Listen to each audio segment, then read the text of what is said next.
So the rhythm is beating in the club, bro, and getting a lot of love because everybody kind of knows that, yeah, man, it's Jeremy's Uptown guy, and it's, you know, Sean Paul, them is on the rhythm and whatever, and the rhythm is getting a lot of love and playing in the summer.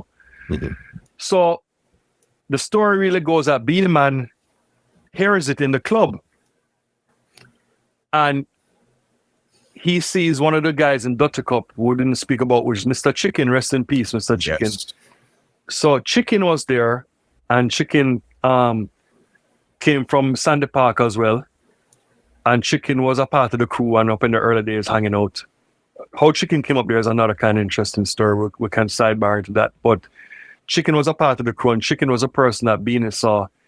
And Beenie must ask him, I guess, like, yo, this is your you guys rhythm. Like, Beenie just saw us as one collective then, Duty, Jeremy, Sean, Dr. Cup, whoever. And say, man, your guys rhythm this, I want to come for the rhythm bad, I want voice for the rhythm. So I said, all right, no problem. No, sorry, I didn't say all right, no problem. Chicken said, all right, sounds good, no problem. So this little arrangement was going on between Chicken and Beenie. I'm sleeping one morning late.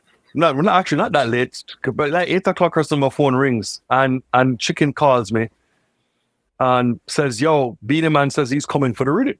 Sorry, coming for the rhythm. So you mean Beenie Man is coming for the, what does that mean? We saw him in the club last night, bro, and him love the rhythm, and him say, go on, come on voice, and I'm going to come check you, and I told him the address. So I'm like, oh, fuck is Chicken talking about? It's 8 o'clock in the morning, bro, like, you know what I'm saying? Like, all right, bro, whatever. I hang up the phone, so I go back to bed, you know? So, look more, I hear my buzzer buzzing at my front door buzzers, and, you know, and so I'm just like, what the hell? I don't know how long it was, maybe half an hour later. So I go and look through the keyhole, the peephole in the door. And I said, this artist, this guy named Mankind, was a dread artist, cultural artist. So I'd been to the studio before and cut dubs. And I see him standing in the peephole, like, you know what I mean? So I'm just like looking at it like, what is Mankind doing? What time is it? I say, these guys are crazy. Like, them coming here to a cut dub. It's fucking 9 o'clock in the morning, bro. This is some bullshit. So I'm just like, yo, fuck this. Go back to bed. Hoping they'll just go away. So, again, the buzzing and the knocking on the door. Like, I saw get up back again and go and look again. This time when I look, though, Mankind is no longer... You know, if a man is standing up at the keyhole to your door, bro, he takes up the full frame of what you can see. Now he's no longer standing there. He's sitting... You understand? So now I can see through the keyhole like everybody who is out there. And when I look out there, bro, no, I'm seeing Beenie Man. You know what I'm saying? And I'm just like, what? Beenie Man, I'm like, Jesus Christ. Then it's clicking in my brain. Oh my God, Chicken did say Beenie Man was coming, but these men are moving, bro, at like 9 a.m. Sheldon. I was like, what the hell? Get up quick, bro. Toothbrush in my mouth, wash face. Bam, bam, open the door. Beenie Man, yeah. Come from the rhythm, yeah. Like that type of thing. You know what I mean? So I'm like, okay, cool. Remember, I'd never met Beenie Man before. This was like... So this was the first time meeting him now. Bro, this Beenie Man was the biggest artist in Jamaica by far. That time he was outstripping Killer. He was like the fucking man, bro. Never met nobody like Beenie ever. You know what I'm saying? So I'm freaking out. So I run quick, let them in, whatever, turn on the studio. And I had an instrumental of the rhythm which I'd made, put down. So I said, let me just load up the instrumental because I don't have time to load up back my little 8-track system. And you know what I'm saying? And balance back the thing or whatever. Let me just do it like a dub plate is what I'm thinking. And then I'll go back later and I'll take the vocal and put it in the rhythm and mix it and do all of those things. So I throw up the beat, dub plate style, and set him up just like I've been doing a dub plate. And he did the song in like 2 takes, I think, or 3. He had the whole thing mapped out in his head already. He had been rehearsing the song, practicing it, whatever. So he just did it. And like an hour later, it was kind of done. By that time, however, you know, Chicken knew he was up there. Sean knew. So now everybody's back up at the studio, excited. Because remember, if Beenie Man is on the rhythm now, that gives the rhythm new life, which means for them as young artists on the rhythm, they're going to get more airplay. So everybody's excited. You know what I'm saying? That Beenie is going to come on the rhythm. So yeah, that's how Beenie Man ends up recording Sim Simma. Right there. So then when did you really know that this Beenie Man was really caking off? Like, okay, we have something here now. This is going to be really crazy. So the Beenie Man record now, what happens is that a friend of mine who played on the radio named Jerry D. And I think it was our Jerry was playing on, and Jerry went to the same high school as me and stuff, and he's had a very popular radio show. So when I first did the Beenie Man record, I had it on the DAT tape.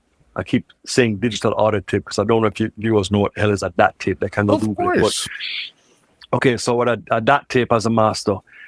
So I called Jerry when Beenie Man had recorded and said, yo, I have another song on the rhythm because I'd already given him the 45s and he had shown it love. He's like, what you have? I said, I have a Beenie Man. What? You have a Beenie Man? Like, how did you get a Beenie Man? Yeah, man, bring it for certain. So he says, okay, fine. So I go down to the radio station and I carried that tape.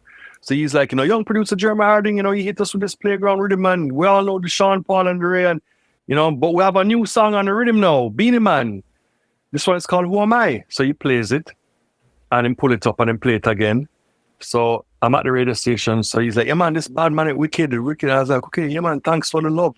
Man, I appreciate it. I was like, all right, cool. I said, when the 45 comes, I'll bring you a copy. He's like, no problem. So I'll go home. This would have been about maybe 9 o'clock in the night, I think, right? So I don't remember what day of the week it was, bro. Thursday, Friday night, something like this. So I go home and I'm like chilling at home, whatever, doing my normal thing. So he calls me like at 11. So I'm like, what's up? He's like, yo, are you near a radio? I said, no, I can't be. He says, go turn on your radio. So I go turn it on. And he's still playing a record 2 hours later. Kidding not. Like playing a record, pulling it up, taking ads, talking. Pulling a record, playing it up, taking ads, talking. You know what I'm saying? Like 2 hours, bro. On the same one song.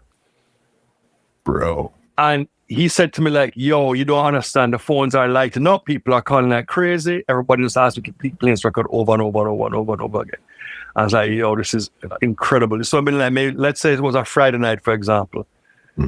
Thanked him profusely again, went to bed. By Monday morning, my distributor, Jason Lee, is calling me. What the fuck is going on? I said, what happened to you? Everybody's down here asking me for the Beenie Man record on your rhythm. What Beenie Man record? And I was like, I haven't brought it yet because I just took it to Jerry. He was playing it on Friday. He was like, yo, I need to bring that. No, every record shop asking for it. Everybody's coming in there asking for the record. I was like, shit. So I ran down there with that tape and gave him the beat. Remember, I didn't even mix it, bro. It was still just like on the instrumental or, you know what I'm saying? Like a dub plate style. But I was like, it was working. So what was I going to do? So I went and I took it down to him. And he basically shut down all the presses at Sonic Sounds. There are like 5-6 presses. Remember this big manual labor thing with people pressing records, bro. He shut it down for that week. He just pressed my record alone. He showed me. Came back in 2 days. He's like, yo, come with me around the back. He's like, look. He's like, everybody just pressing your record. That's the only record we're pressing. Nobody else's song are we pressing this week.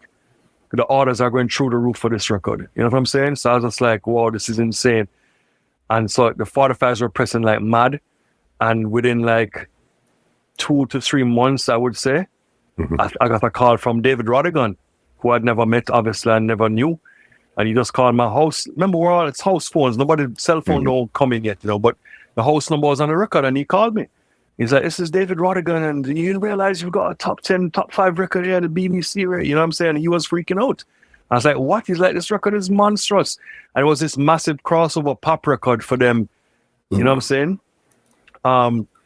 In the UK.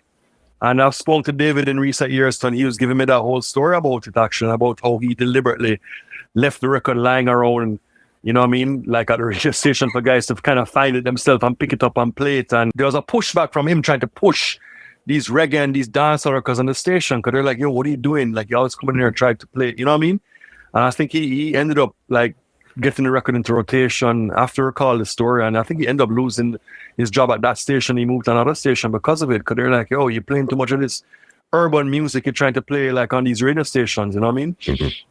And so it was a monumental achievement even for just as a dancehall record in the space, I guess is what I'm trying to say. Not just for Jeremy, not just for Beenie Man, but just like in the space of the world of things, like for that record to kind of really break so many boundaries, getting played on so many radio stations, like which would never play a dancehall record ever.